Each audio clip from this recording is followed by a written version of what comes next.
পেঁয়াজ কাটলেই কেন আমাদের চোখ দিয়ে জল বের হয়? আপনি কি ভাবছেন এটা ঝাঁঝের জন্য?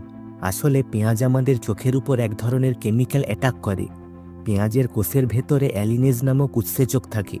যখন আমরা পেঁয়াজ কাটতে শুরু করি তখন এই উৎসেচক পেঁয়াজে থাকা সালফোক্সাইড নামক অ্যামাইনো অ্যাসিডের সাথে মিশে সালফোনিক অ্যাসিড তৈরি করে। এই সালফোনিক অ্যাসিড দ্রুত পুনর্গঠিত হয়ে সিনপ্রোপানথিয়াল এস অক্সাইড গ্যাস তৈরি করে। এই গ্যাসটি যখন আমাদের চোখের আর্দ্রতার সংস্পর্শে আসে তখন এটি হালকা সালফিউরিক অ্যাসিডে পরিণত হয়। এই অ্যাসিডের জ্বালা থেকে চোখকে রক্ষা করতেই আমাদের ব্রেন অশ্রু নিঃসরণ করার সিগন্যাল দেয়।